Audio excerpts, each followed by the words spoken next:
Amazing facts, ஆச்சரியமான உண்மைகள் ஊழியங்கள் நடத்தும் தானியேல் மற்றும் வெளிப்படுத்தலின் தீர்க்க தரிசனங்கள் தொடர் வேதபாட கூட்டங்களுக்கு உங்களை அன்போடு இயேசுவின் நாமத்தில் வாழ்த்தி வரவேற்கின்றோம். இந்த நாளின் பாடத்தை நாம் படிப்பதற்கு முன்பதாக உங்களுக்குரிய இலவச பிரதியை அறிமுகப்படுத்துகின்றோம். தேவனுடைய இலவச சுகாதார திட்டம். இந்த அழகான பிரதியை நீங்கள் பெற்றுக்கொள்ள வேண்டும் என்றால் எங்களுடைய தொலைபேசி எண்ணுக்கு அழைக்கும்படி உங்களை நான் கேட்டுக்கொள்கின்றேன். அல்லது நீங்கள் ஆன்லைனில் இதை டவுன்லோட் பண்ண வேண்டும் என்றால் அமேசிங் ஃபேக்ட்ஸ் வெப்சைட்டுக்குள்ளே சென்று நீங்கள் அதை பதிவிறக்கம் செய்து கொள்ளும்படி அன்புடன் நான் அழைக்கின்றேன். பிரியமானவர்களே, இந்த நாளில் நாம் படிக்கப் போகிற பாடமும் அதே தலைப்பு தான், தேவனுடைய இலவச சுகாதார திட்டம். நாம் கண்களை மூடி ஜெபித்து தேவனுடைய ஒத்தாசையை கேட்போமா? எங்கள் நல்ல பிதாவே, இந்த நாளிலே நாங்கள் படிக்க போகிற பாடத்திற்காக உமக்கு நாங்கள் ஸ்தோத்திரம் செலுத்துகிறோம். இந்த பாடத்தை எங்களுக்கு நீர் ஆசீர்வதியும். எங்களுடைய நலனிலே மிகவும் அக்கறை உள்ள தேவன், எங்களுக்கு என்ன சொல்லுவீர்? உம்முடைய வசனத்தின் வழியாக காத்திருக்கிறோம். எங்களோடு பேசும். இயேசுவின் நாமத்தில் ஜெபிக்கிறோம் நல்ல பிதாவே, ஆமென். ஆயிரக்கணக்கான மக்கள் எருசலேமிலிருந்து பாபிலோனுக்கு கைதிகளாக கொண்டு வரப்படுகிறார்கள். அதில் நூற்றுக்கணக்கான வாலிப பிள்ளைகளும் இருந்தார்கள்.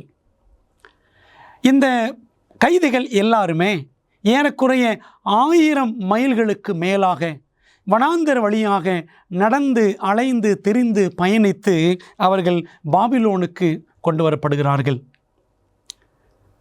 அந்த கூட்டத்தில் தானியேல் என்ற ஒரு வாலிபன், இன்னும் அனனியா, மீஷாவில், அசரியா என்ற வாலிபர்கள் எல்லாரும் இருக்கிறார்கள். இன்னும் ஏராளமான வாலிப பிள்ளைகள். நேபுகாத் நேச்சார் என்ற பாபிலோன் மன்னன் மிகவும் ஞானம் உள்ளவன். அவனுடைய அரசவையில் சிறந்த முறையில் பணியாற்றுவதற்கென்று வேற்று நாட்டு வாலிபர்களை அவன் தெரிந்து கொண்டு அவர்களுக்கு 3 ஆண்டுகள் நன்றாக பயிற்சி கொடுத்து அவர்களை தன்னுடைய அரண்மனையில் வேலைக்கு அமர்த்தி கொள்ள வேண்டும் என்பதில் அவன் மிகவும் குறியாக செயல்பட்டான். அவன் மட்டுமல்ல, அவனை போன்று வேற்று நாட்டு அரசர்கள் எல்லாருமே அந்த காலத்தில் அப்படித்தான் செய்வார்கள். ஆகவே இந்த வாலிப பிள்ளைகளை பயிற்றுவிப்பதற்காக நல்ல வாலிப பிள்ளைகள், அழகானவர்கள், திறமையுள்ளவர்கள், கல்வியில் தேறினவர்கள், துரைமக்கள் என்று அநேகரை இந்த அரசன் தெரிவு செய்கிறான். அவர்களை தெரிவு செய்து அவர்களுக்கு 3 வருஷம் பயிற்சி கொடுக்க வேண்டும். எத்தனை ஆச்சரியமான ஒரு அனுபவம்! இந்த கைதிகளும் ஏராளமான வாலிப பிள்ளைகளும் ஏறக்குறைய 1000 மைல்களுக்கு மேலாக அவர்கள் அலைந்து திரிந்து வந்திருக்கிறார்கள். சுமார் 2.5 மாதங்கள் நடைப்பயணம். சரியான உணவு இல்லாமல், போஷாக்கு இல்லாமல் எல்லாம் நலிந்து மெலிந்து வந்திருக்க வேண்டிய சூழ்நிலை. அவர்களுக்கு ராஜ அரண்மனையில் எத்தனை அருமையான உணவு கிடைப்பதற்கு அரிய சந்தர்ப்பம் பாருங்கள். அருமையான சந்தர்ப்பம்தான். ஆனாலும் அத்தோடு கூட ஒரு பெரிய சோதனையும் எபிரேய வாலிபர்களுக்கு காத்திருந்தது. என்ன சோதனை தெரியுமா? ராஜ அரண்மனையிலிருந்து வரக்கூடிய உணவு ஆண்டவருடைய வேதாகமத்தின் கொள்கைகளுக்கு மாறுபட்ட விதத்தில் அந்த உணவு ஆயத்தம் பண்ணப்பட்டிருந்தது. தேவன் எதையெல்லாம் சாப்பிட வேண்டாம் என்று சொல்லியிருந்தாரோ அப்படிப்பட்ட மிருகங்களும் உணவாக அங்கே சமைக்கப்பட்டிருந்தது. என்ன செய்வது? ராஜா நம்மை தவறாக நினைத்து விடுவாரே, நன்றி கெட்டவர்கள் என்று சொல்லிவிடுவாரே, ஆகவே இதை தவிர்ப்பதற்காக சாப்பிட்டு விடலாம் என்று எல்லா வாலிபர்களும் நினைத்திருக்கலாம். தானியேலும் அவனது நண்பர்களும், குறிப்பாக அனனியா, மீஷாவில், அசரியா என்ன செய்தார்கள்? வாசிக்கலாமா? தானியேல் 1ஆம் அதிகாரம் வசனம் 8. தானியேல் ராஜாவின் போஜனத்தினாலும் அவர் பானம் பண்ணும் திராட்சை ரசத்தினாலும் தன்னை தீட்டுப்படுத்தலாகாதென்று தன் இருதயத்தில் தீர்மானம் பண்ணிக்கொண்டு தன்னை தீட்டுப்படுத்தாதபடி பிரதானிகளின் தலைவனிடத்தில் வேண்டிக் கொண்டான் என்று வாசிக்கிறோம். அன்பானவர்களே, ராஜ உணவுதான், ராஜ பானம்தான். ஆனால் அது தேவனுக்கு முன்பாக தீட்டானதாக காணப்பட்டது. தேவனுடைய ஆலயமாகிய சரீரத்தையும் தீட்டுப்படுத்தக்கூடிய உணவுகள் அதில் கலந்திருந்தது.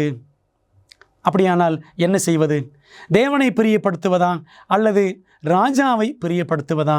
இப்படிப்பட்ட ஒரு சவாலான சூழ்நிலை தான் தானியேலுக்கும் நண்பர்களுக்கும் ஏற்பட்டது. என்ன நடந்தது என்றால், வேதம் சொல்லுகிறது, தானியேல் 1:12 10 நாள் வரைக்கும் உமது அடியாரை சோதித்து பாரும்.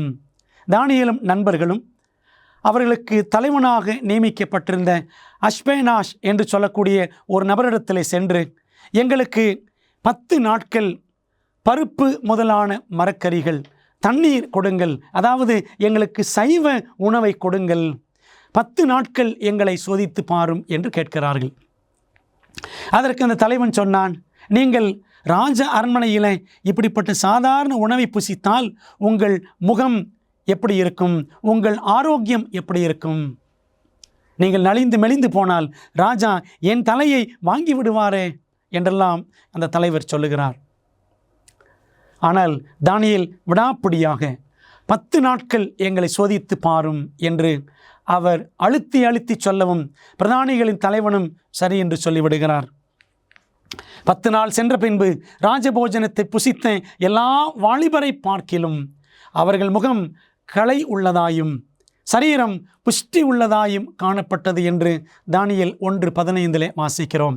ஏராளமான வாலிப பிள்ளைகள் ராஜ அரண்மனையிலிருந்து வரக்கூடிய உணவுக்கு ஓகே சொல்லிவிட்டார்கள்.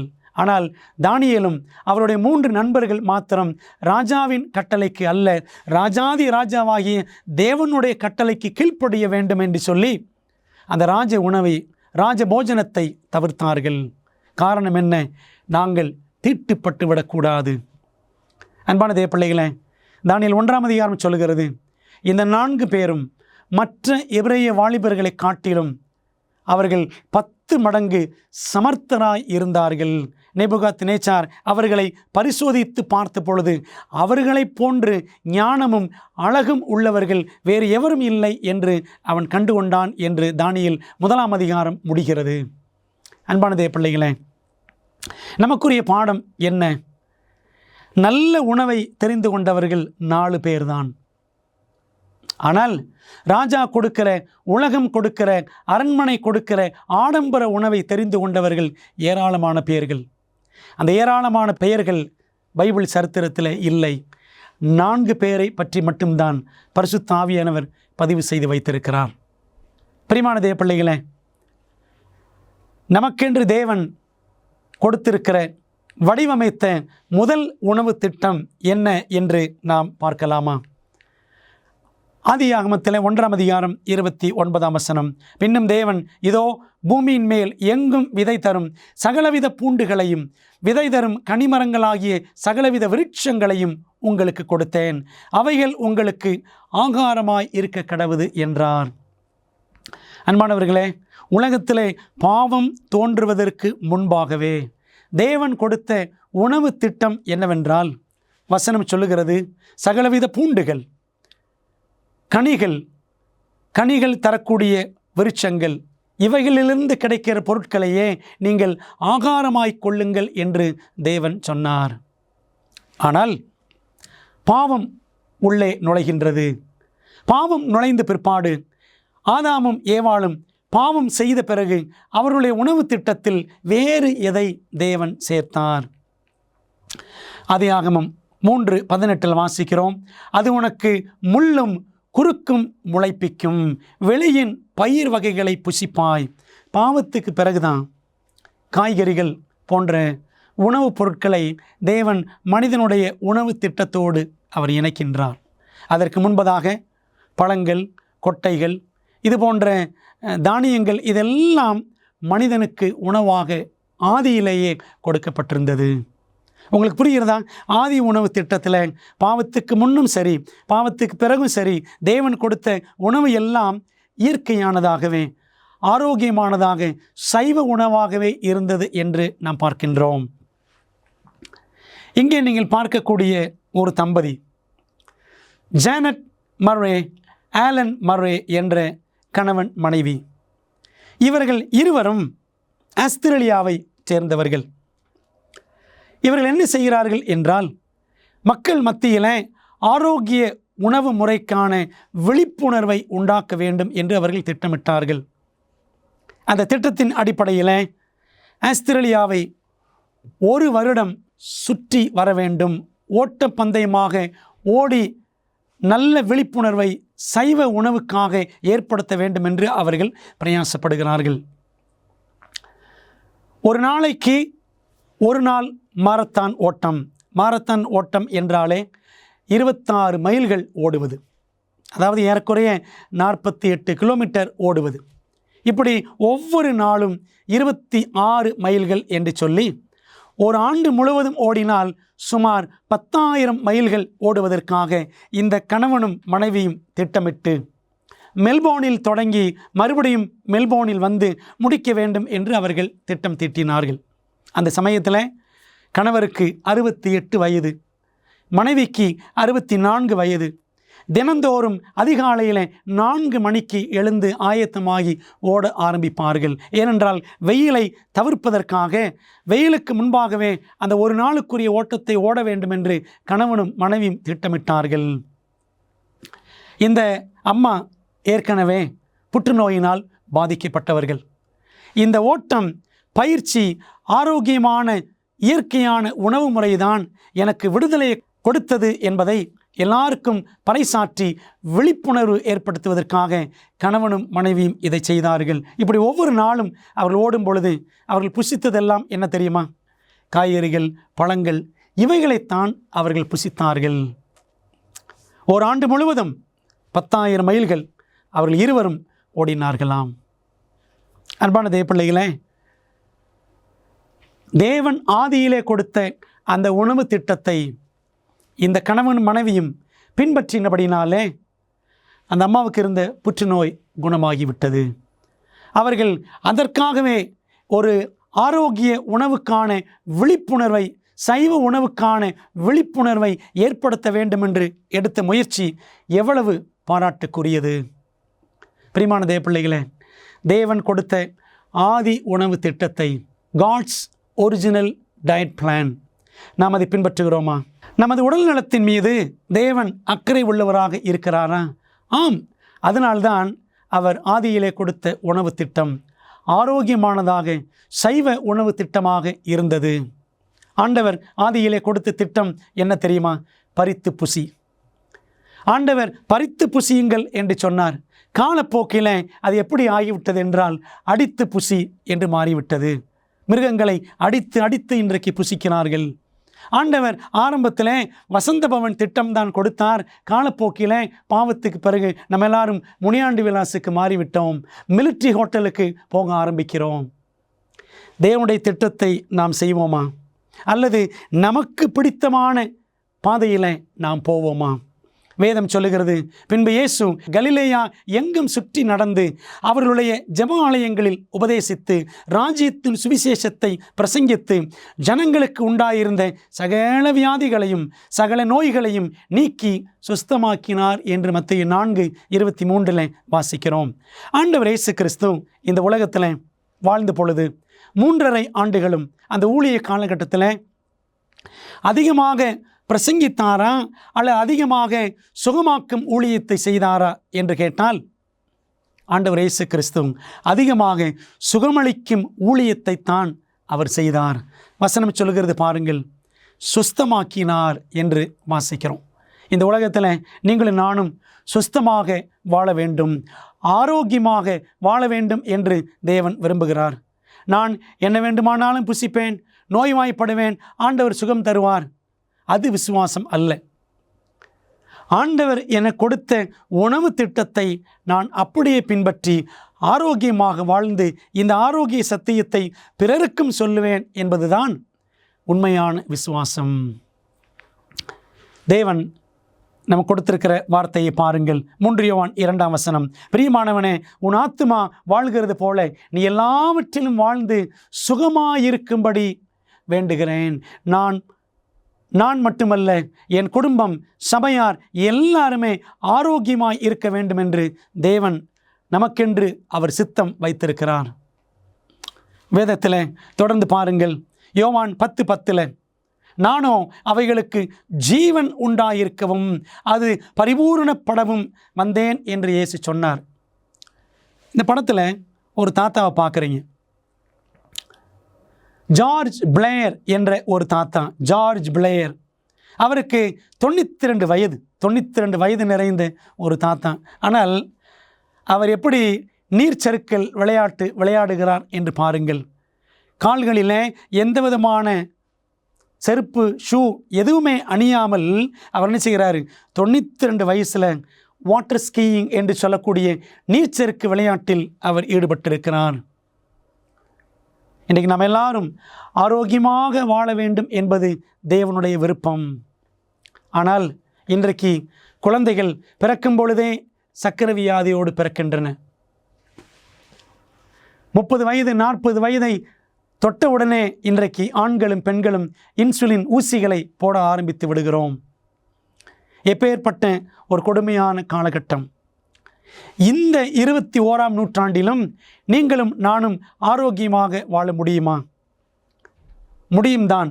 தேவன் நமக்கு வரைந்து கொடுத்திருக்கிற ஆரோக்கிய திட்டத்தை, இலவசமான அந்த திட்டத்தை பின்பற்றினால் நாமும் பரிபூர்ண ஜீவனோடு வாழ முடியும் என்று தேவன் நமக்கு தெரியப்படுத்துகின்றார். இஸ்ரவேல் ஜனங்கள் தேவனுக்கு கீழ்ப்படிந்து அவருக்கே சேவை செய்வார்களானால் அவர்களிடம் இருக்கும் நோய்கள் அனைத்தையும் நீக்குவேன் என்று கர்த்தர் வாக்குத்தத்தம் செய்தார். அவர் தமது வாக்குத்தத்தத்தை நிறைவேற்றினாராம். வேதாமத்தில் படித்து பாருங்கள். யாத்திராகமம் 15:26 வசனத்தில் தான் இந்த வாக்குத்தத்தம் இருக்கிறது. என்னுடைய கட்டளைகளுக்கெல்லாம் நீங்கள் கீழ்ப்படிந்து நடந்தால் எகிப்தியருக்கு வரப்பண்ணின வியாதிகளில் ஒன்றையும் உங்களுக்கு வரப்பண்ணேன், நான் உங்கள் பரிகாரியாகிய கர்த்தர் என்று ஆண்டவர் சொன்னார். உண்மைதான். தேவன் சொன்னபடியே இஸ்ரவேல் ஜனங்களை வழி நடத்தினார். சங்கீதம் 105:37 வாசிக்கிறோம். அப்பொழுது அவர்களை வெள்ளியோடும் பொன்னோடும் புறப்பட பண்ணினார். இஸ்ரவேல் மக்கள் 400 ஆண்டுகள் அடிமைத்தனம் முடிந்து அவர்கள் எகிப்திலிருந்து தேவனுடைய தேசமாகிய கானான் தேசத்திற்கு அவர்கள் புறப்படுகிறார்கள்.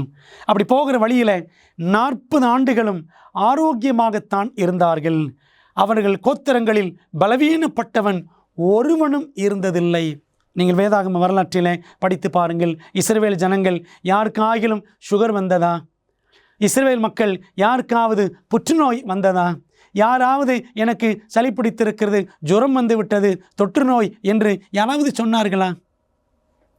வசனம் சொல்லுகிறது, தேவன் சொன்ன வாக்கின்படியே அவர்கள் கோத்திரங்களில் பலவீனப்பட்டவன் ஒருவனும் இருக்கவில்லை. தேவன் நம்ம எல்லாருமே ஆரோக்கியமாக வாழ வேண்டும் என்று அவர் விரும்புகிறார் என்பது எத்தனை உண்மை. நம்முடைய ஆரோக்கியம் ஏன் தேவனுக்கு மிகவும் முக்கியமானதாக இருக்கிறது? பைபிளில் வாசிக்கிறோம். 1 கொரிந்தியர் 6:19-20 வசனங்கள். உங்கள் சரீரமானது நீங்கள் தேவனாலே பெற்றும், இந்த சரீரம் நாம் தேவனிடமிருந்து பெற்றிருக்கிறோம், உங்களில் தங்கியும் இருக்கிற பரிசுத்த ஆவியினுடைய ஆலயமாய் இருக்கிறது என்று வாசிக்கிறோம். நீங்கள் உங்களுடையவர்கள் அல்ல என்றும் அதே வசனம் சொல்லுகிறது. என்னுடைய சரீரம் என்ன வேண்டுமானாலும் செய்வேன், அது கொள்கை அல்ல. நீங்கள் உங்களுடையவர்கள் அல்ல, நீங்கள் தேவனுடையவர்கள் என்பதுதான் சரியான கொள்கை. ஆகையால் தேவனுக்கு உடையவைகளாகிய உங்கள் சரீரத்தினாலும் உங்கள் ஆவியினாலும் தேவனை மகிமைப்படுத்துங்கள் என்று நாம் வாசிக்கிறோம். 1 கொரிந்தியர் 6:19-20 வசனங்களில் நாம் தேவனை மகிமைப்படுத்த வேண்டும். பவுல் சொல்லுகிறார் தொடர்ந்து, அப்படி இருக்க சகோதரரே, நீங்கள் உங்கள் சரீரங்களை பரிசுத்தமும் தேவனுக்கு பிரியமுமான ஜீவபலியாக ஒப்பு கொடுக்க வேண்டும் என்று தேவனுடைய இரக்கங்களை முன்னிட்டு உங்களை வேண்டிக் கொள்ளுகிறேன். இதுவே நீங்கள் செய்யத்தக்க புத்தியுள்ள ஆராதனை. ரோமர் 12:1. நம்முடைய சரீரங்களை நாம் ஆண்டவருடைய சித்தம் செய்யத்தக்கதாக நாம் ஒப்பு கொடுக்க வேண்டும். தேவ சித்தம் நமக்கு எப்படி வெளிப்படுத்தப்பட்டிருக்கிறதோ அதன்படியே நம்முடைய சரீரங்களை நாம் பராமரிக்க வேண்டும். அதுதான் புத்தியுள்ள ஆராதனை. நாம் நினைக்கிறோம் ஆராதனை என்றால் பைபிளை எடுத்துக்கொண்டு ஆலயத்தில் உட்கார்ந்து 4 பாடல்கள் பாடி ஒரு பிரசங்கம் கேட்டு ஜெபித்து விட்டால் ஆராதனை முடிந்தது. அந்த புத்தியுள்ள ஆராதனை என்றால் நம்முடைய வாழ்க்கையே, நம்முடைய உடல் உள்ளம் அனைத்தையும் ஆண்டவருக்கென்று ஒப்பு கொடுத்து அவர் இந்த புத்தகத்தில் என்ன சொல்லியிருக்கிறாரோ அதன்படி நாம் வாழ்வது தான், நம்முடைய லைஃப் ஸ்டைல் வசனத்தின்படி அமைத்து கொள்வது தான் தேவ சித்தம். அதனால தான் தேவன் நம்முடைய ஆரோக்கியத்தில் மிகவும் அக்கறையோடு இருக்கிறார் என்று நாம் பார்க்கின்றோம். ஆரோக்கியமான வாழ்க்கை வாழ்வதற்கு வேதாகமம் கூறும் நல்ல சட்டம் என்ன? 1 கொரிந்தியர் 10:31 ஆகையால் நீங்கள் புசித்தாலும் குடித்தாலும் எதை செய்தாலும் எல்லாவற்றையும் தேவனுடைய மகிமைக்கென்று செய்யுங்கள் என்று நாம் வாசிக்கிறோம். அன்பானவர்களே, 1ஆம் தூது ஞாபகம் இருக்கிறதா? 3 தூதுகள். வெளிப்படுத்தல் 14ஆம் அதிகாரம் 6 முதல் 12 வசனங்கள். அந்த 3 தூதுகளிலே 1ஆம் தூது வெளிப்படுத்தல் 14:7 வாசிக்கிறோம். அந்த 1ஆம் தூதின் முதல் வரியே என்ன சொல்லுகிறது? தேவனுக்கு பயந்து அவரை மகிமைப்படுத்துங்கள். எப்படி மகிமைப்படுத்த வேண்டும் என்றால், நீங்கள் புசித்தாலும் குடித்தாலும் எதை செய்தாலும் எல்லாவற்றையும் தேவனுடைய மகிமைக்கென்று செய்யுங்கள். பிரியமானவர்களே, என்னுடைய பிரியத்திற்காக, எனக்கு பிடிக்கும் என்பதற்காக எதையும் புசித்து விடலாமா? எதையும் குடித்து விடலாமா? இது தேவனுக்கு பிரியமானதா என்று சிந்திக்க வேண்டும். அடுத்த கேள்விக்கு போகலாம். உங்களுக்கு விவரமாக சொல்லுகிறேன். கிறிஸ்தவர்கள் மதுபானம் அருந்தலாமா? கிறிஸ்தவர்கள் தண்ணி அடிக்கலாமா? நிறைய பேர் கிறிஸ்மஸ்லையும் ஈஸ்டர்லையும் தண்ணி அடிக்கிறாங்க. அவர்கள் கிறிஸ்தவர்களா? பைபிள் என்ன சொல்லுகிறது மதுபானம் பற்றி? திராட்சரசம் பரியாசம் செய்யும் 2 விதமான திராட்சரசம் உண்டு. ஒன்று புளிப்புள்ள திராட்சரசம், இன்னொன்று புளிப்பில்லாத திராட்சரசம். ஆண்டவர் இயேசு கிறிஸ்து திருவிருந்தில் ராபோஜனத்தில் அவர் பயன்படுத்தியதும் அதன் அடிப்படையில் இன்றைக்கு நாம் பயன்படுத்துவதும் புளிப்பில்லாத திராட்சரசம். ஆனால் புளிப்பு உள்ள திராட்சரசம் என்பதுதான் மதுபானம். அதைத்தான் நாம் இங்கே பார்க்கிறோம். அந்த புளிப்பு ஏறிய திராட்சரசம் மதுபானம் பரியாசம் செய்யும். அதைத்தான் மதுபானம் என்கிறோம். மதுபானம் அமளி பண்ணும். அமளி பண்ணுன்னா அட்டகாசம் பண்ணும். குடித்தவன் வாய் சும்மா இருக்குமா? இருக்காது. கை சும்மா இருக்குமா? இருக்காது. அதனால் மயங்குகிற ஒருவனும் ஞானவான் அல்ல. நீதிமொழிகள் 20:1 வாசிக்கிறோம். பிரியமானவர்களே, மதுபானம் குடிப்பதால் தேவன் மகிமைப்படுவாரா? ஆண்டவரே, நான் ஒரு பெக் விஸ்கி குடிக்க போகிறேன், நீர் மகிமைப்படுவீராக என்று என்னால் சொல்ல முடியுமா? முடியாது. ஆகவே தேவனுக்கு மகிமை சேர்க்கிற ஒரு காரியம்தான் அது. புசிப்போ குடிப்போ நாம் அதை செய்ய வேண்டும். மது ஒரு போதைப் பொருள். அது மூளை அணுக்களை அழிக்கிறது. நமது பகுத்தறிவு திறனை வியக்கத்தக்க வகையில் பாதிக்கிறது. அன்பானவர்களே, இந்த மதுபானம் தேவன் நம்ம கொடுத்திருக்கிற முன்மூளையை சீரழித்துவிடும். தீர்மான திறனை அழித்துவிடும். பக்திக்கு அடுத்த சிந்தனைகளை அது கொன்றுவிடும். அதனால தான் ஆண்டவர் இந்த மதுபானத்தை வேண்டாம் என்று நமக்கு அநேக இடங்களில் அவர் சொல்லியிருக்கிறார். நாம் படித்த வேத வசனத்தின்படி மதுபானத்தால் மயங்குகிற ஒருவனும் ஞானவான் அல்ல. குடிப்பது ஞானமான செயலே கிடையாது என்று நாம் தெளிவாக பார்க்கிறோம். வேதாகம தீர்க்க தரிசனத்தில் வெளிப்படுத்தப்பட்டுள்ளபடி நம்முடைய மோசமான உலகத்திற்கான தேவனின் திட்டத்தை அறிய விரும்புகிறீர்களா? உங்கள் மிகப்பெரிய சவால்களுக்கு நடைமுறையான நம்பகமான தீர்வுகள் வேண்டுமா? ஊக்கமளிக்கும் மற்றும் அறிவூட்டும் ஆச்சரியமூட்டும் உண்மைகள் வேதாகம பாட வழிகாட்டிகள் 27 அழகான வரைகளை மற்றும் நேரடியான பதில்களை புரிந்து கொள்ள எளிதான வகையில் வேதத்தின் அடிப்படையில் சிறப்பான மேலான பாடங்களை வழங்குகின்றது. ஒவ்வொரு ஆய்வு வழிகாட்டியும் உங்கள் வாழ்க்கையின் மிக முக்கியமான உண்மைக்கான பொருத்தமான வேதாகம பதில்களை நோக்கி உங்களை வழிநடத்தும். நான் எப்படி ஆரோக்கியமான ஐக்கியத்தை பெறுவது? இயேசு எப்போது எப்படி மீண்டும் வருவார்? மேலும் இப்படி பல கேள்விகளுக்கு உங்கள் எதிர்காலத்தை வாய்ப்பாக விட்டுவிடாதீர்கள். ஆச்சரியமூட்டும் உண்மைகள் வேதாகம பாட வழிகாட்டிகளிடமிருந்து உங்கள் வாழ்க்கையை சத்தியத்துடன் மாற்றுங்கள். ஆங்கிலம், இந்தி, தமிழ் மற்றும் தெலுங்கு மொழிகளில் கிடைக்கிறது. காத்திருக்க வேண்டாம். bookstore.aftv.in என்ற இணையதளம் மூலம் உங்கள் முழுமையான ஆய்வு வழிகாட்டிகளை இன்றே ஆர்டர் செய்யுங்கள். சரீரத்தை கெடுப்பவர்களை தேவன் என்ன செய்வார்? 1 கொரிந்தியர் 3:16-17 நீங்கள் தேவனுடைய ஆலயமாய் இருக்கிறீர்கள் என்று வாசிக்கிறோம். ஏற்கனவே படித்தோம். நம்முடைய சரீரம் தேவனுடைய ஆலயம். ஒருவன் தேவனுடைய ஆலயத்தை கெடுத்தால் அவனை தேவன் கெடுப்பார். கெடுத்தால் என்றால் என்ன அர்த்தம்? அழித்தால், சரீரத்தை அழித்தால், சரீரத்தை பாழாக்கினால் தேவன் என்ன செய்வார்? நம்முடைய வாழ்க்கையை அழித்து போடுவார். அன்பான தேவ பிள்ளைகளே, நம்முடைய சரீரத்தை நம்முடைய உணவு பழக்க வழக்கங்களினால் நாம் கொஞ்சம் கொஞ்சமாக அழிக்கின்றோம். அதனால தான் தேவன் ஒரு கட்டளை கொடுத்திருக்கிறார், கொலை செய்யாதிருப்பாயாக. யாத்திராகம் 20:13. நம்முடைய தீய பழக்க வழக்கங்கள், நம்முடைய தவறான உணவு பழக்க வழக்கங்கள் வழியாக நாம் நம்மை நாமே கொலை செய்து கொள்கிறோம், தற்கொலை செய்கிறோம். கொலை என்றால் நம்ம நினைக்கிறோம் கத்தி எடுத்து குத்தணும், துப்பாக்கி எடுத்து சுடணும், அப்போ தான் கொலை என்று நினைக்கிறோம். அப்படி அல்ல, அதுவும் கொலைதான். அதே சமயத்தில் நம்முடைய சரீரத்தை நாமே அழித்து கொள்கிறோம் என்று தெரியாமலே அழித்து கொண்டிருப்போமானால் அதுவும் கொலைதான். பாருங்கள், புகையிலை பழக்கம், போதைப் பொருட்கள் அநேகம் உண்டு. அதில் ஒன்று இந்த புகையிலை. வட அமெரிக்காவில் மிக விலை உயர்ந்த 2வது போதைப் பொருள் புகையிலை. இன்றைக்கி பள்ளிக்கூடத்தில் படிக்கிற பிள்ளைகள் எல்லாரும் புகைப்பிடிக்கிறார்கள். பெண்கள் தாராளமாக புகை வண்டிகளாகவே இன்றைக்கு நடந்து திரிகிறார்கள். தேவன் இதனால் மகிமைப்படுவாரா? ஆண்டவரே, இந்த சிகரெட்டை நான் குடிக்க போகிறேன், எனக்கு உதவி செய்யும் சொல்ல முடியுமா? முடியாது. ஆகவே இந்த காரியங்கள் எல்லாம் தேவனுடைய ஆலயமாகிய சரீரத்தை கெடுக்கிற விஷயங்கள். அதை செய்தால் தேவன் அவனை கெடுப்பார். அன்பான தேவ பிள்ளைகளே, வேதம் இவ்வளவு தெளிவாக சொல்லியிருக்கும் பொழுது நாம் தவிர்க்க வேண்டும் அல்லவா?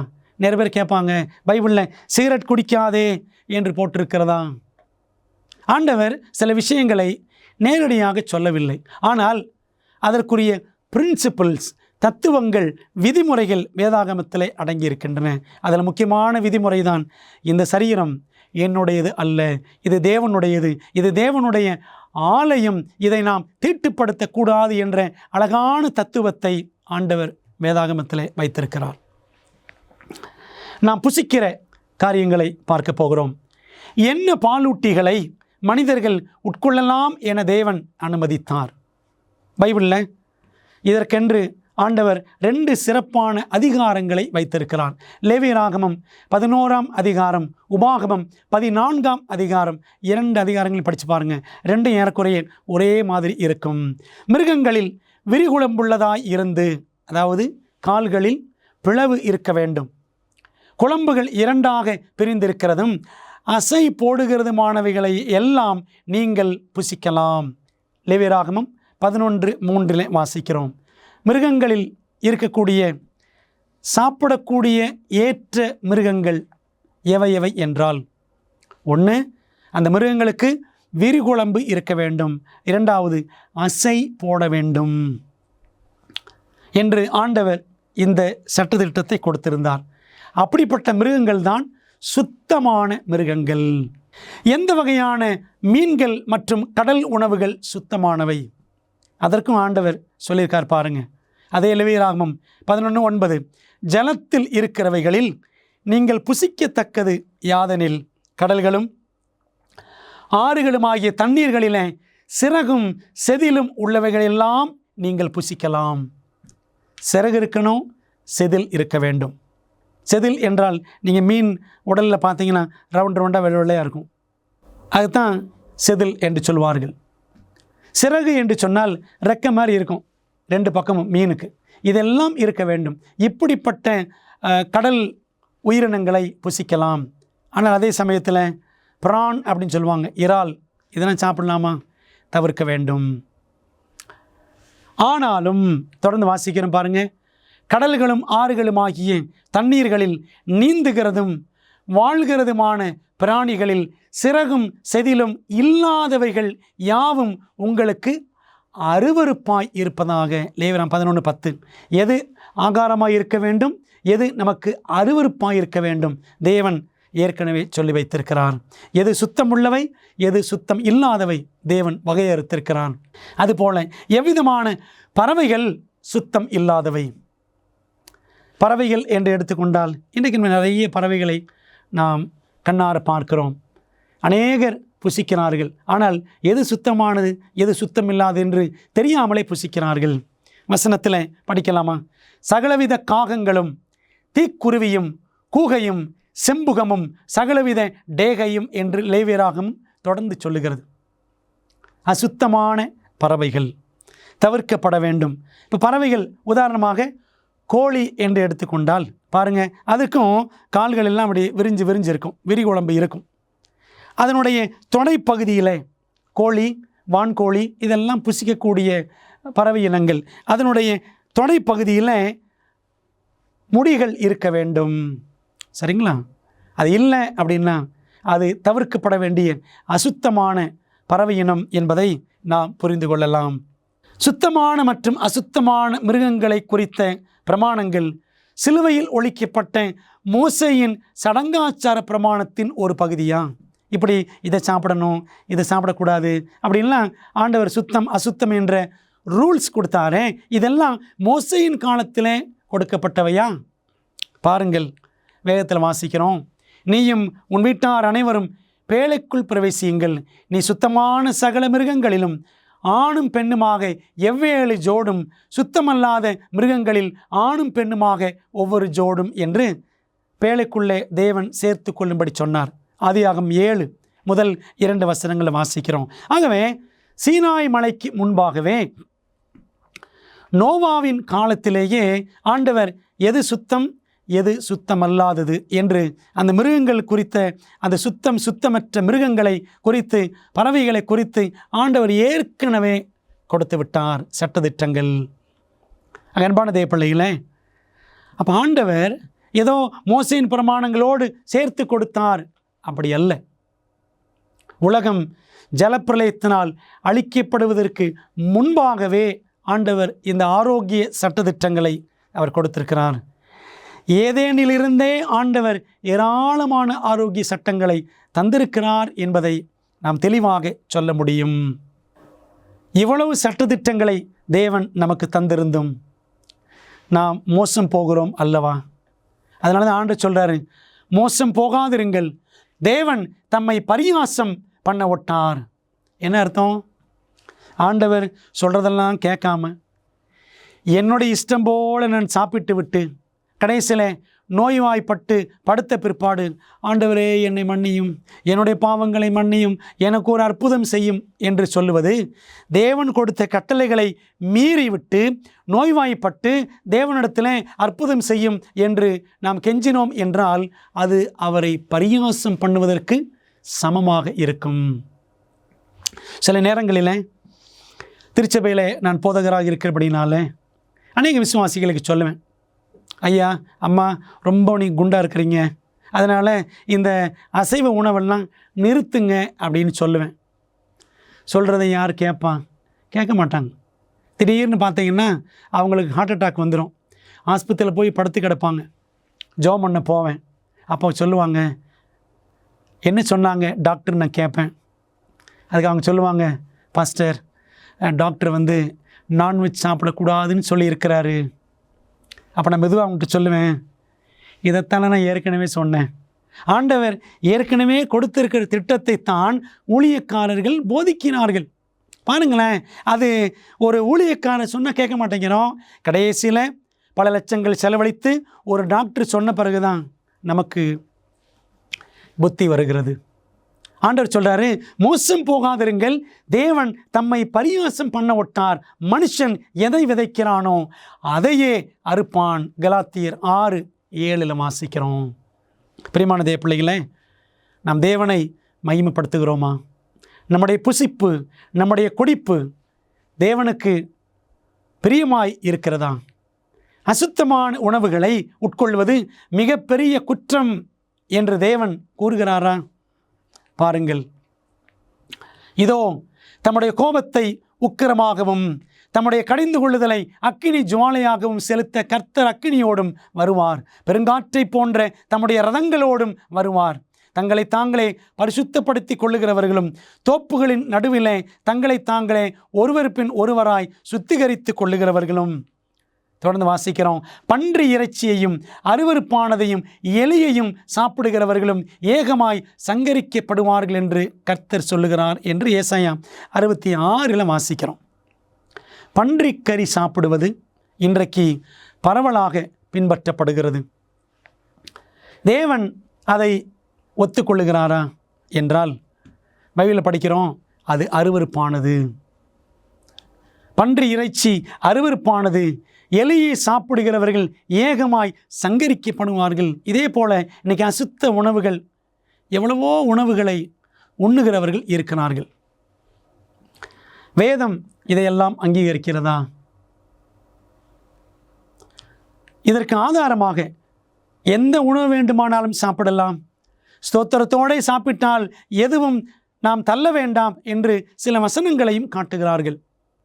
அன்பான தேவ பிள்ளைகளே, அதற்கு முக்கியமாய் காட்டப்படுகிற அதிகாரம் எந்த உணவானாலும் எந்த பிராணியானாலும் அது அசுத்தமோ சுத்தமோ சாப்பிடலாம் என்பதற்கு பொதுவாக காட்டப்படுகிற அதிகாரம் அப்போஸ்தலர் 10ஆம் அதிகாரம். அப்போஸ்தலர் 10ஆம் அதிகாரத்தில் பேதுருவுக்கு எதை குறித்த தரிசனம் கொடுக்கப்பட்டது? அந்த அதிகாரம் முழுக்க நாம் படித்து பார்த்தோம் என்றால், பேதுரு ஒரு தரிசனம் ஒன்று பார்க்கிறார். அந்த தரிசனத்தில் வானத்திலிருந்து ஒரு துப்பட்டி, ஒரு பிளாங்கெட் இறங்கி வருகிறது. அதில் ஏராளமான அசுத்த பிராணிகள் எல்லாம் கிடந்தது. வானத்திலிருந்து ஒரு சத்தம் உண்டாயிற்று, பேதுருவே எழுந்து அடித்து புசி என்று ஒரு சத்தம் கேட்டதாம். அப்போது பேதுரு சொல்கிறாரு, ஆண்டவரே, என் சின்ன வயசுலேருந்து நான் தீட்டானதெல்லாம் சாப்பிட்டதே கிடையாது. இப்படியே அவர் சொல்லும் பொழுது ஒரு 3 தடவை அந்த பிளாங்கெட், அந்த துப்பட்டி கீழே இறங்கி வந்து போனதாம். இதை வச்சுக்கிட்டு தான் எல்லாரும் சொல்கிறாங்க, ஆண்டவர் பேதுருட்ட சொன்னார்ல, அந்த துப்பட்டிக்குள்ளே எல்லா சுத்தமான பிராணிகளும் இருந்தது, நீ சாப்பிடு என்று சொன்னாரே. இதை வச்சு தான் என்னுடைய பாட்டியும் என்கிட்ட சொன்னாங்க 10-15 வருஷங்களுக்கு முன்பதாக, என்ன வேணாலும் சாப்பிடலாம், ஆண்டவர் பேதுருவுக்கு அப்படித்தானே சொப்பனம் கொடுத்தாரு அப்படின்னு சொன்னாங்க. அப்போ தான் நான் இந்த அப்போஸ்தலர் 10ஆம் அதிகாரத்தை படிக்க ஆரம்பித்தேன். அன்பான தேவ பிள்ளைகளே, அந்த அப்போஸ்தலர் 10ஆம் அதிகாரத்தில் பேதுரு கண்ட தரிசனத்தில் எதையாகிலும் அவர் அந்த தரிசனத்துக்கு அப்புறம் அடித்து புசித்தாரா என்று தேடி பார்த்தால் அப்படி ஒன்றும் இல்லை. எதையுமே அடித்து பேதுரு புசிக்கவில்லை. நண்டு, நட்டுவாக்காளி ஏதாவது புசித்தாரா? இல்லை. அந்த தரிசனத்துக்கு அப்புறம் தேவன் என்ன சொன்னார் தெரியுமா? அந்நிய ஜாதியானோடே கலந்து அவனிடத்தில் போக்குவரவாய் இருப்பது யூதனானவனுக்கு விளக்கப்பட்டிருக்கிறது என்று நீங்கள் அறிந்திருக்கிறீர்கள். அப்படி இருந்தும் எந்த மனுஷனையும் தீட்டுள்ளவன் என்றும் அசுத்தன் என்றும் நான் சொல்லாதபடிக்கு தேவன் எனக்கு தரிசனத்தில் காண்பித்திருக்கிறார் என்று அப்போஸ்தலர் 10:28 பேதுரு சொல்லுகிறார். அன்பானவர்களே, என்ன சம்பவம் அப்படின்னா, கொர்நேலியு என்ற மனிதன், அவன் ரோம பட்டாளத்தின் 100க்கு அதிபதி. அவனுக்கும் சத்தியத்தை சொல்ல வேண்டும். அவன் ஒரு அஞ்ஞானி, ஆண்டவரை அறியாதவன், புறஜாதியான். அவனுக்கு போய் சத்தியம் சொல்லு என்று ஆண்டவர் பேதுருவுக்கு ஒரு வாய்ப்பு அளிக்கின்றார். பேதுரு ஒரு யூதன், கொர்நேலியு ஒரு அஞ்ஞானி, ரோமன். ஒரு யூதன் எப்படி ஒரு அஞ்ஞானி வீட்டுக்கு போகலாம்? பிரச்சனை வருமே. அப்போ பாருங்க, அதனால தான் தேவன் அந்த தரிசனத்தை பேதுருவுக்கு காண்பித்தார். எந்த மனுஷனையும் தீட்டுள்ளவன் என்றும் அசுத்தன் என்றும் நான் சொல்லாதபடிக்கு, பேதுரு அப்படி சொல்லாதபடிக்கு தேவன் எனக்கு காண்பித்திருக்கிறார். பேதுருவே, கொர்நேலியு வீட்டுக்கு போ, அவன் ரோமன் தான், போய் சத்தியத்தை சொல்லு என்று அவனை ஊழியத்திற்கு அனுப்புவதற்காகத்தான் தேவன் அந்த தரிசனத்தை கொடுத்தாரே ஒழிய நீ என்னன்னாலும் அடித்து சாப்பிடு என்பதற்காக கிடையாது. அன்பான தேவ பிள்ளைகளே, அப்போஸ்தலர் 10ஆம் அதிகாரம் தவறாக புரிந்து கொள்ளப்பட்டிருக்கிற அதிகாரங்களில் ஒரு முக்கியமான அதிகாரம். அன்பான தேவ பிள்ளைகளே, ஆதியிலே தேவன் என்ன உணவு திட்டம் கொடுத்தாரோ அதை இடையிலே தேவன் எங்குமே மாற்றவில்லை. நாம் தான் தவறாக புரிந்து கொண்டு நம்முடைய இச்சைகளுக்கேற்ப நாம் எல்லாவற்றையும் புசிக்கலாம் என்று நாமும் கெட்டுப்போய் பல நேரங்களிலே அடுத்தவர்களையும் கெடுக்கிறோம். கிறிஸ்தவர்களுக்கான ஒரு நல்ல அடிப்படை ஆரோக்கிய சட்டம் என்ன தெரியுமா? 1 கொரிந்தியர் 9:25 வாசிக்கிறோம். பந்தயத்திற்கு போராடுகிற யாவரும் எல்லாவற்றிலேயும் இச்சை அடக்கமாய் இருப்பார்கள். Temperance in all things. எல்லாவற்றிலும் இச்சை அடக்கமாக இருக்கணும். டீ காஃபி யாராவது கொடுக்குறாங்களா? இல்லை ஐயா, நான் குடிக்க மாட்டேன். நன்றி அப்படின்னு சொல்லணும். சொல்ல முடியுமா? முடியலையே. இச்சையடக்கம் இல்லையே. அன்பான தேவ பிள்ளைகளே, இச்சையடக்கம் உணவு மற்றும் உணவு உண்ணுதல், குடித்தல், எல்லா காரியங்களும், அலங்கரித்தல், உடுத்துதல், பேசுதல், உறங்குதல், படித்தல், எல்லாவற்றிலும் இச்சையடக்கம் மிகவும் அவசியம். இச்சையடக்கம் இல்லாததுனால தான் காடை காடை என்று இஸ்ரவேல் ஜனங்கள் அலைந்தபடியினால்தான் கடைசியில் அவர்கள் எல்லாரும் பாடையிலே போனார்கள். நீங்கள் படித்து பாருங்கள், என்னாகமம் 11ஆம் அதிகாரம். அவர்கள் காடை வேண்டும் என்று எல்லாரும் தவித்தார்கள், துடித்தார்கள். கடல்ல இருந்து காடை வந்தது. ஆண்டவர் மன்னா கொடுத்தார். ஆண்டு கொடுத்த மன்னா என்ற ஆரோக்கிய உணவு, சைவ உணவு பரலோகத்திலிருந்து வந்துச்சு. இவர்கள் கேட்ட காடை எங்கேருந்து வந்துச்சு? பரலோகத்திலிருந்து வரல. அது கடல்ல இருந்து அடித்த காற்றின் அடிப்படையில் வந்து பாளையம் எங்கும் விழுந்தது. 2 நாளா 3 நாளா இஸ்ரவேல் மக்கள் காடைகளை சேர்த்து வைத்தார்கள்.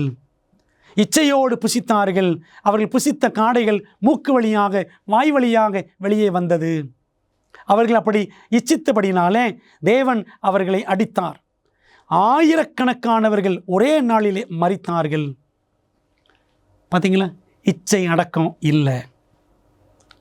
தானியேலுக்கும் அவரது நண்பர்களுக்கும் இச்சை அடக்கம் இருந்ததல்லவா? அதனால தான் அவர்கள் மற்ற எல்லாரை காட்டிலும் மேன்மையான நிலையை அடைந்து, உங்களுக்கு தெரியுமா, தானியேல் சுமார் 94 வயது வரைக்கும் உயிரோடு வாழ்ந்தார் என்று சொல்லி உரையா ஸ்மித் என்ற வேத அறிஞர் தெல்ல தெளிவாக தானியேல் விளக்க புத்தகத்தில் அவர் எழுதி வைத்திருக்கிறார். ஏறக்குறைய 100 வருஷங்கள். இந்த தாத்தா பார்த்தோம்ல, ஜார்ஜ் பிளேயர், 92 வயது. அன்பான தேவ பிள்ளைகளே, ஆரோக்கிய உணவு விதிமுறைகளை நாம் பின்பற்றினால், தேவனுடைய ஆரோக்கிய சட்டத்தை பின்பற்றினோம் என்றால் நாம் எவ்வளவு சுகாதாரமாய் வாழ முடியும். ஆகவே நீங்களும் நானும் இச்சையடக்கத்தை பின்பற்ற வேண்டியது மிக அவசியம். ஆவியின் கனி 9 என்று கலாத்தியர் 5ஆம் அதிகாரத்தில் வாசிக்கிறோம். 22, 23 வசனங்களில் அன்பு, சந்தோஷம், சமாதானம், நீடிய பொறுமை, தயவு, நற்குணம், விசுவாசம், சாந்தம், இச்சையடக்கம் 9வது கடைசி கனி அதுதான். கடைசி காலத்தில் இருக்கிற நாம் கவனமாய் கண்காணிக்க வேண்டிய கனி நம்மிடத்தில் அந்த கனி இருக்கிறதா என்று நாம் பார்க்கணும். இச்சை அடக்கம். அந்த இச்சை அடக்கம் நம்மிடத்தில் இல்லை என்றால் அந்த இச்சை நம்மை அடக்கம் பண்ணிவிடும். அன்பான தேவ பிள்ளைகளை, எவ்வளவு கவனமாக நாம் இருக்க வேண்டும் என்பதற்காக ஆண்டவர் அந்த சட்டதிட்டங்களை தந்திருக்கிறார். வேதாகம ஆரோக்கிய கோட்பாடுகள் இன்றும் நடைமுறையில் உள்ளனவா? 21ஆம் நூற்றாண்டில் வாழக்கூடிய நாம் வேதாகமத்தில் இருக்கக்கூடிய ஆரோக்கிய கொள்கைகளை இன்றும் பின்பற்றலாமா?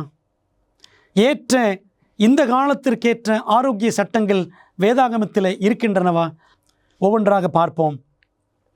முதலாவது, தனிமைப்படுத்தப்பட்ட நடைமுறைகள் தொற்று நோயை கட்டுப்படுத்துகிறது.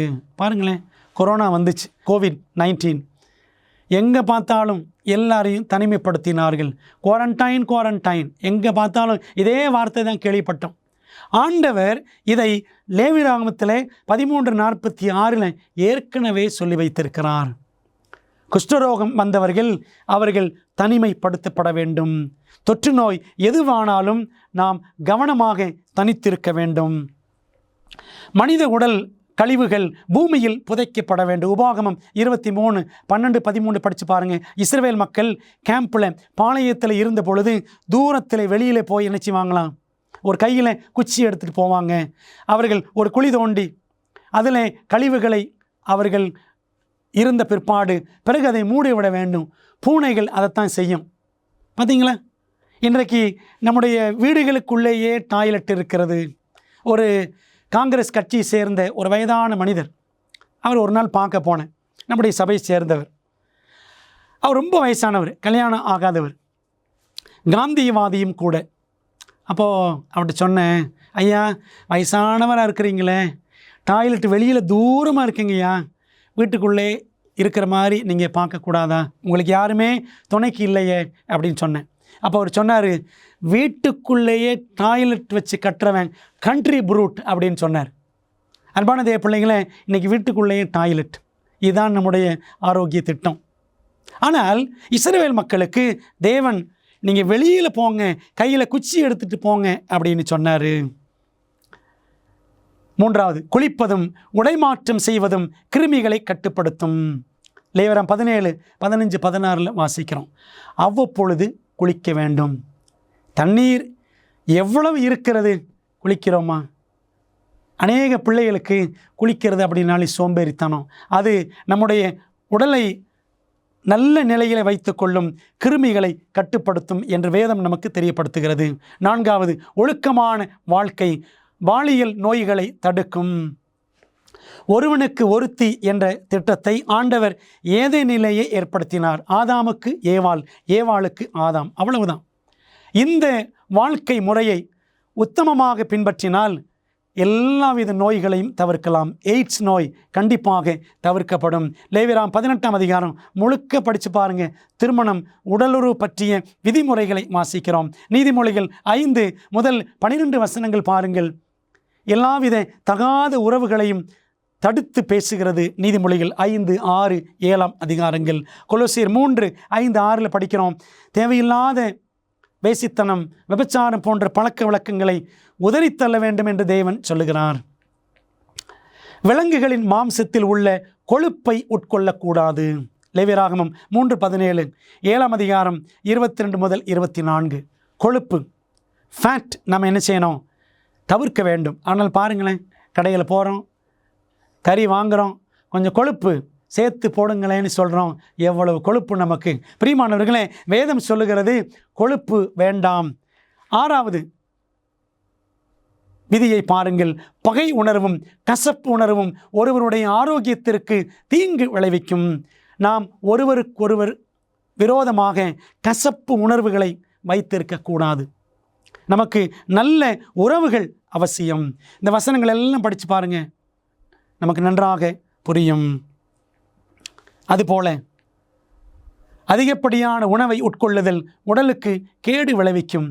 நீ ஆகார பிரியனாய் இருந்தால் உன் தொண்டையிலே கத்தியை வை என்று நீதிமொழிகள் 23:2 வாசிக்கிறோம். கிளட்டனி, அளவுக்கு அதிகமாக புசிப்பது, பெருந்திண்டியாய் தின்று கொண்டே இருக்கிறவனை கல்லறிந்து கொள்ள வேண்டும் என்று பழைய ஏற்பாடு சொல்லுகிறது. கட்டுப்பாடு மிகவும் அவசியம். அடுத்த விதிமுறையை பாருங்கள். நமது உடலுக்கு சரியான ஓய்வு தேவை.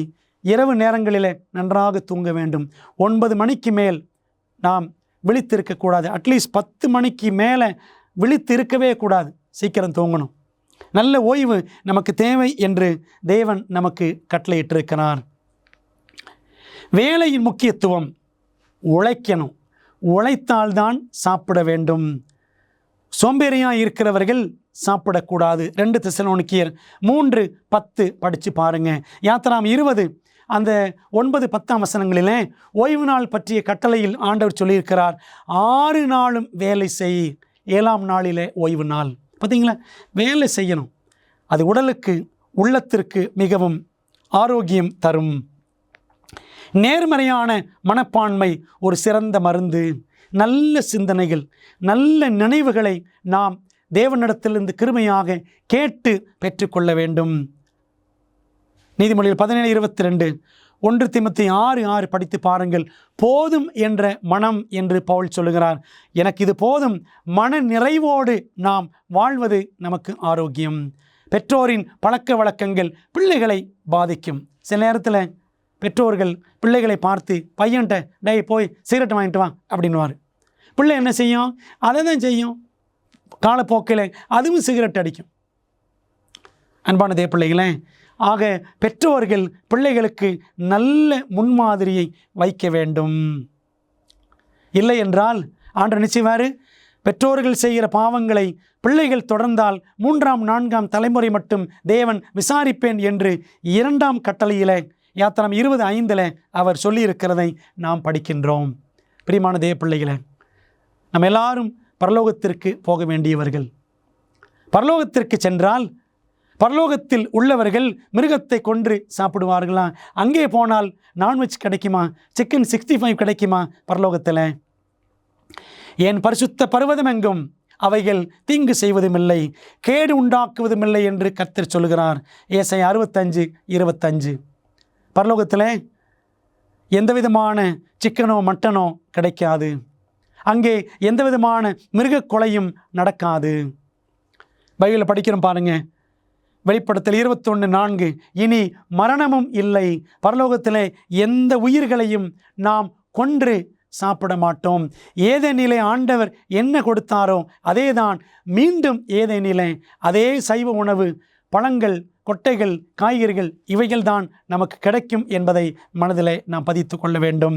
அன்பான தேவ பிள்ளைகளே, தேவனுக்கு பிரியமான உணவு திட்டத்தையும் ஆரோக்கியம் சம்பந்தப்பட்ட மாற்றங்களையும் நாம் எப்படி மேற்கொள்ள முடியும்? எனக்கு இந்த கெட்ட பழக்கம் இருக்கிறதே, நான் இதை விட முடியவில்லையே, அதை விட முடியவில்லையே என்று நீங்கள் அங்கலாய்க்கிறீர்களா? என்ன செய்யலாம் என்று தவிக்கிறீர்களா? இதை தவிர்க்க வேண்டும், முடியவில்லையே என்று தவிக்கிறீர்களா? அவர்கள் அங்கே வந்து அதில் சி என்று இகழப்படத்தக்கதும் அருவருக்கப்படத்தக்கதுமாய் இருக்கிறது எல்லாம் அதிலிருந்து அகற்றுவார்கள். எசேக்கியேல் 11:18 வாசிக்கிறோம். நாம் இயேசு கிறிஸ்துவுக்குள் வந்து உறுதியான தீர்மானம் செய்வோம் என்று சொன்னால் ஆவியானவர் ஆரோக்கியமற்ற பழக்க வழக்கங்கள் எல்லாவற்றையுமே சீ என்று தள்ளுவதற்கு நமக்கு பலனை கொடுப்பார். நம்முடைய சுய சித்தம் அல்ல, தேவ சித்தம் செய்ய நம்மை அர்ப்பணித்தால் தேவன் நமக்கு பலன் கொடுப்பார். அவைகளின்படி செய்ய நான் அவர்களுக்கு ஏக இருதயத்தை தந்து அவர்கள் உள்ளத்தில் புதிய ஆவியை கொடுத்து, தம்முடைய பரிசுத்த ஆவியை கொடுத்து, கல்லான இருதயத்தை அவர்கள் மாம்சத்திலிருந்து எடுத்து போட்டு சதையான இருதயத்தை அவர்களுக்கு அருளுவேன், அவர்களின் ஜனமாயிருப்பார்கள், நான் அவர்கள் தேவனாயிருப்பேன் என்று எசேக்கியேல் 11:18-20 வரை வாசிக்கிறோம். எல்லாவித ஆகாத பழக்க வழக்கங்களையும் அகற்றுவதற்கு நம்மிடத்திலே பலன் இல்லை. ஆவியானவர் நமக்கு பலன் அருளுவார். ஆகவே தேவனுடைய இலவச ஆரோக்கிய திட்டத்தை பின்பற்ற நம்மை நாமே அர்ப்பணிக்க வேண்டும். கிறிஸ்தவ வாழ்க்கையில் மிக முக்கியமான பங்கு வகிக்கும் ஆரோக்கிய பிரமாணங்களை தானியேல் மற்றும் நண்பர்கள் கை கொண்டதால் தேவன் அவர்களை கனப்படுத்தினார். 4 பேருமே அந்த அஞ்ஞான அரசாங்கத்தில் தேவனுடைய மகிமைக்காக உயர்த்தப்பட்டார்கள். ஆண்டோடைய சட்டத்திட்டங்களுக்கு, ஆரோக்கிய கொள்கைகளுக்கு நாம் உண்மையாயிருந்தால் தேவன் நம்மையும் உயர்த்துவார். தேவனுடைய வார்த்தையில் உள்ள ஆரோக்கிய பிரமாணங்களை பின்பற்றவும், தேவனுடைய பரிசுத்த ஆவியானவர் தங்கும் ஆலயமாக உங்களை ஒப்பு கொடுக்கவும் உங்களுக்கு விருப்பமா? அப்படியானால் என்னோடு சேர்ந்து ஜெபிப்பீர்களா? நல்ல பிதாவே, இந்த நாளிலே உம்முடைய சிறந்த ஆரோக்கிய திட்டத்தை பற்றி நாங்கள் படித்தோம். கர்த்தாவே, எங்களுடைய நலனிலே, உடல் நலன், உள்ள நலன் எல்லாவற்றிலும் நீர் அக்கறை உள்ள தெய்வமாக இருக்கிறீர். தகப்பனே, அதை குறித்து மிக கொஞ்சமான அளவில் நாங்கள் வேதாகமத்தில் படித்தோம். இன்னும் ஆழமாய் கற்றுக்கொள்ள உதவி செய்யும். தேவனே, நீர் தந்திருக்கிற சரீரம் உம்முடைய ஆலயம் என்று கருதி நாங்கள் அதை கெடுக்காதபடி, ஆண்டவரே, புசித்தாலும் குடித்தாலும் உம்மை மையப்படுத்த உதவி செய்யும். ஒருவேளை இந்த செய்தி கேட்கிற யாராயிலும் தவறான பழக்க வழக்கங்களினால் அவர்கள் தடுமாறி வாழ்ந்து கொண்டிருப்பார்கள் என்றால் விடுவையும் தொட்டு ஆசீர்வதியும். இயேசுவின் நாமத்தில் ஜெபிக்கிறோம் நல்ல பிதாவே, ஆமேன். அன்பான தேவ பிள்ளைகளே, தேவனுடைய சத்தத்திற்கு, சத்தியத்திற்கு கீழ்ப்படிய ஒப்பு கொடுங்கள். கர்த்தர் உங்களை ஆசீர்வதிப்பார். மீண்டும் அடுத்த வேத பாடத்தில் சந்திப்போம். கர்த்தர் உங்களோடு இருப்பாராக. ஆமேன். இந்த வேத பாடங்களை படித்ததால் உங்கள் மனதிலே கேள்விகள் இருக்கின்றனவா? அப்படியானால் உங்கள் கேள்விகளை திரையில் தெரியும் எண்ணை பயன்படுத்தி எங்களுக்கு தெரியப்படுத்துங்கள். இல்லை என்றால் உங்கள் கேள்விகளை info@aftv.in என்ற முகவரிக்கு மின்னஞ்சல் செய்யுங்கள். வேதாகமத்தை தொடர்ந்து கற்றுக்கொள்ளும் பொழுது கர்த்தர் உங்களை ஆசீர்வதிப்பாராக. 50 வருடங்களுக்கும் மேலாக அமேசிங் ஃபேக்ட் ஊழியங்கள் நற்செய்தியை உலகம் முழுவதும் பகிர்ந்து கொண்டிருக்கிறது. இயேசுவின் சித்தத்தின்படி அனைத்து மக்களுக்கும் நித்திய சுவிசேஷத்தை அறிவித்துக் கொண்டிருக்கிறது. உங்கள் ஜெபத்திற்கும் ஆதரவிற்கும் நன்றி.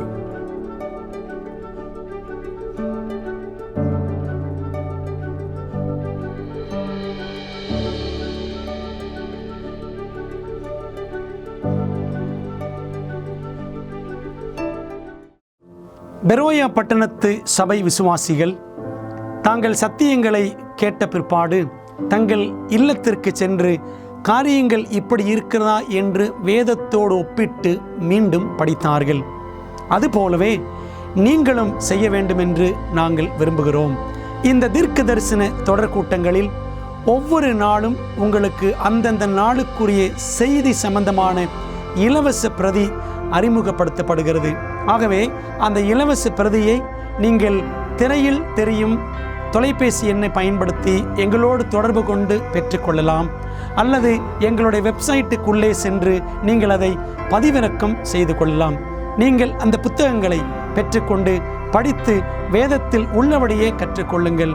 நீங்கள் படித்த பிற்பாடு உங்கள் நண்பருக்கும் அதை பகிர்ந்து கொள்ளுங்கள்.